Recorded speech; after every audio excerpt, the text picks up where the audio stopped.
Fala pessoal, beleza? No vídeo de hoje eu vou falar sobre algumas menções a Salomão no Alcorão.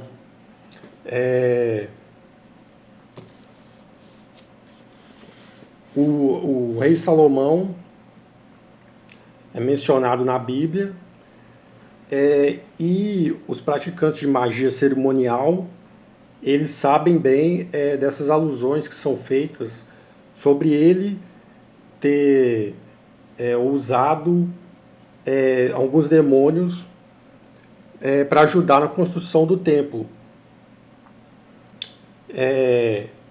Isso é bem conhecido dos praticantes de magia cerimonial. A Bíblia é bem reticente sobre isso, ela não fala muito sobre isso. As únicas alusões que a gente vê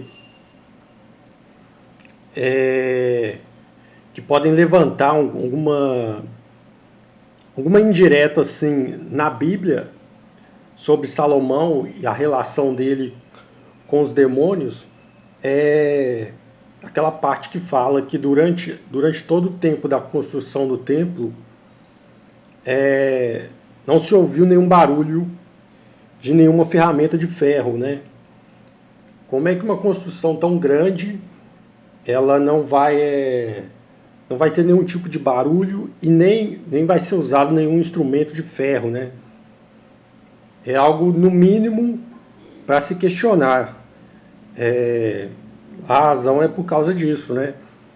Muitas dessas entidades que Salomão usou para ajudar nos trabalhos do templo, elas não toleravam o ferro, né? Elas não conseguiam lidar com ferro, por isso o ferro não foi usado na construção do templo.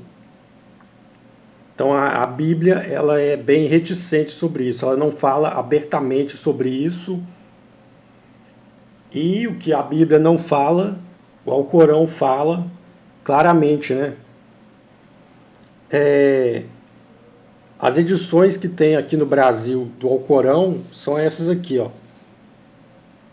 O Alcorão, o livro sagrado do Islã, traduzido por Mansur Shalita. Muito boa essa edição. E o significado dos versículos do Alcorão com comentários do professor Samir El-Hayek. Essa edição aqui que vem com bastante comentários, né? Do professor Samir El-Hayek. O Alcorão é um livro muito importante, mas sem querer entrar no campo da religião, eu recomendo que vocês tenham curiosidade de buscar saber, buscar conhecer ele, né? Porque é o livro que orienta cerca de 1,5 bilhão da população, né? Cerca de 1,5 bilhão da população segue o Alcorão, segue esse livro, né? Então, sem querer entrar na parte da religião, pelo menos tenha curiosidade de saber, de conhecer ele, né? Aqui no Brasil, ele vem sendo bastante negligenciado, porque essas edições aqui são de autores estrangeiros, né? Nenhum autor brasileiro pegou para traduzir, nenhuma editora interessou. O Mansur Shalita, ele é libanês, e essa edição aqui do professor Samir El-Hayek, ele também é libanês, e essa edição aqui ele bancou do próprio bolso, né? Foi ele que buscou, ele que bancou do próprio bolso essa edição. Então, para vocês verem como esse livro, que é tão importante, ele foi praticamente negligenciado pelo mercado editorial. Então, tenham curiosidade de saber. Eu sei que é meio complicado sem ter uma orientação, mas pelo menos tenham curiosidade de saber sobre o Alcorão, o conteúdo dele. Busquem saber, pelo menos. Eu vou deixar aqui embaixo no link uma postagem que eu fiz no blog falando sobre o contexto da época que Maomé ele recebeu o Alcorão, o método, né, através do qual ele recebeu. Aí eu falo um pouco aqui, vou deixar o link aqui embaixo na descrição, no blog, que eu falei sobre esse contexto da época dele, como ele foi recebido, para ter mais ou menos, para vocês terem mais ou menos uma noção como o Alcorão foi revelado para ele e como era aquela Arábia da época dele, né? Um ambiente muito turbulento. Mas enfim, algumas menções aqui a Salomão, ao rei Salomão no Alcorão. Essa daqui está no capítulo 38 do Alcorão.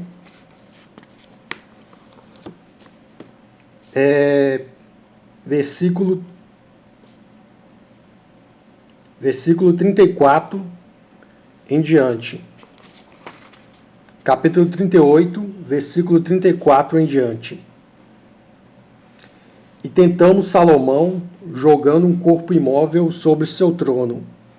Então voltou a nós, dizendo: Senhor, perdoa-me e concede-me um reino que não seja de ninguém após mim. És o doador. Sujeitamos-lhes o vento que soprava na direção que ele indicasse e os pássaros. E sujeitamos-lhe os demônios, construtores e mergulhadores de toda espécie, e outros encadeados 2 a 2, e dissemos-lhe: tudo isso te outorgamos, dá ou retém, sem prestar contas. Ele também estará próximo de nós no paraíso, numa linda estância. Ou seja, a Bíblia não menciona, mas aqui no Alcorão fala claramente: sujeitamos-lhes os demônios, construtores e mergulhadores de toda espécie, que ele usou, que ele empregou eles na construção do templo, né?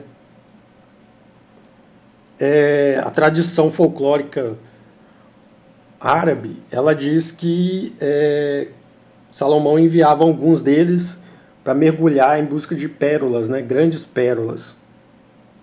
E esse comecinho aqui, e tentamos Salomão, jogando um corpo imóvel sobre seu trono. Então voltou a nós. É uma alusão, porque teve na história uma época que Salomão foi desviado da adoração a Deus por uma de suas esposas, e como punição,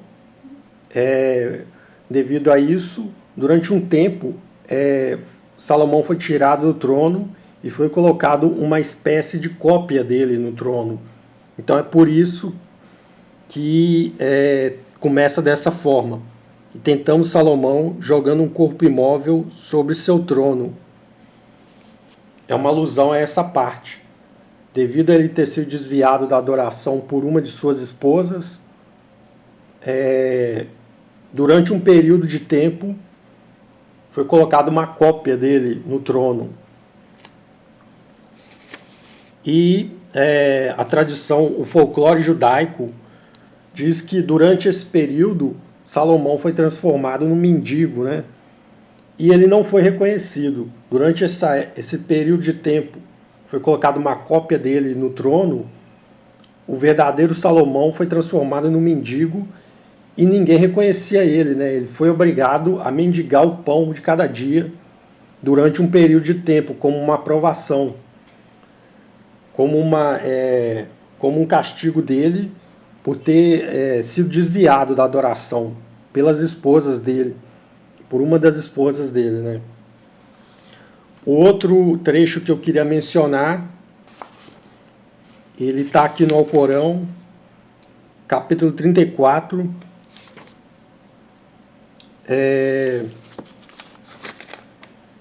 capítulo 34, versículo 12. E demos a Salomão poderes sobre o vento, cujo percurso matinal é de 1 mês, e cujo percurso vesperal é de um mês. E, para ele, fizemos brotar a fonte de cobre fundido. E jeans trabalhavam para ele com a permissão de seu senhor. E aqueles que desacataram nossas ordens, infligimos o castigo das chamas.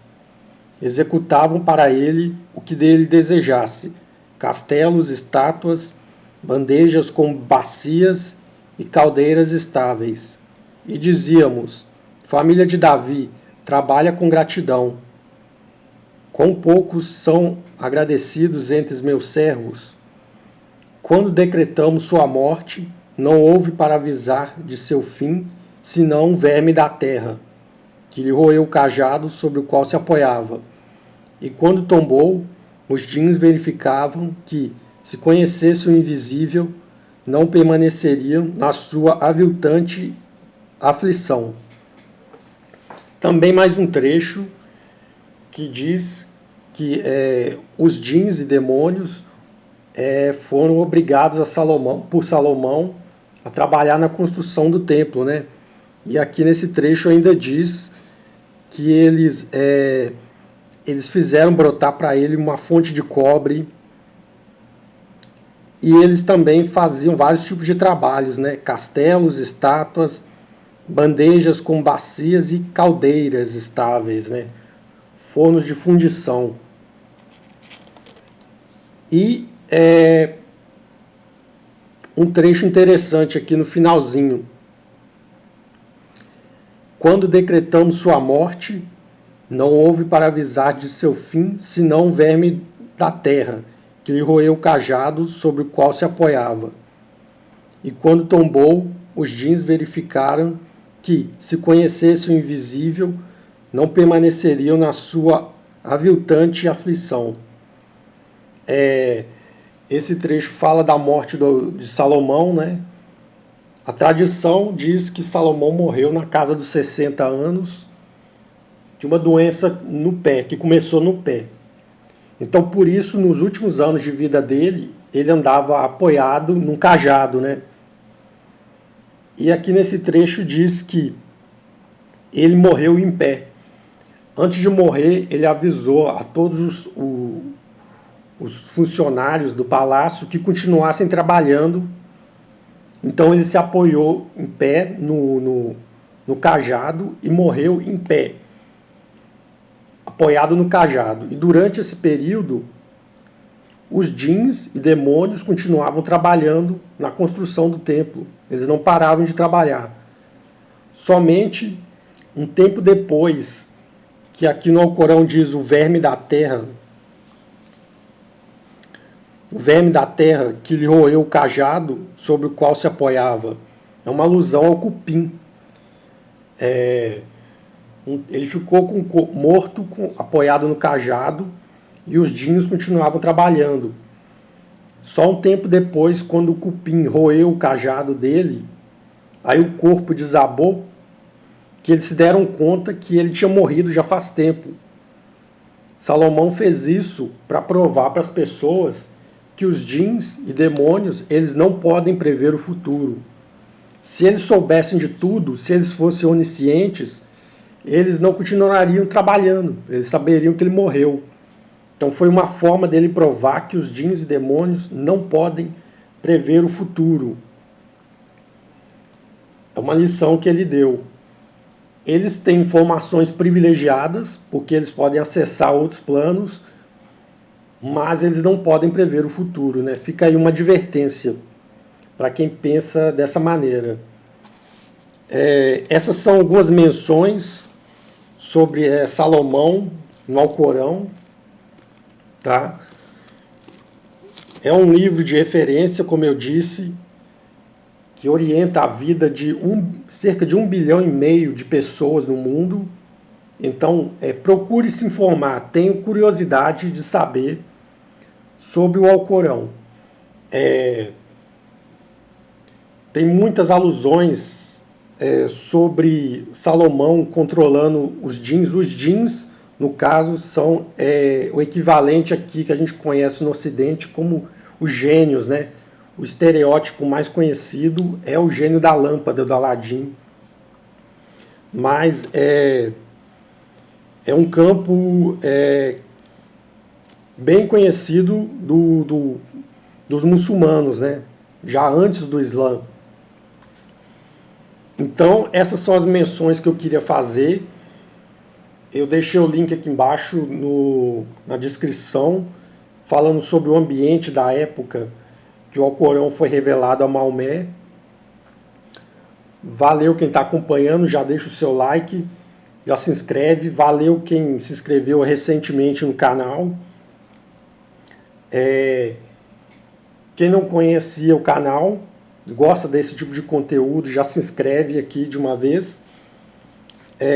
Valeu mesmo quem está acompanhando e até a próxima.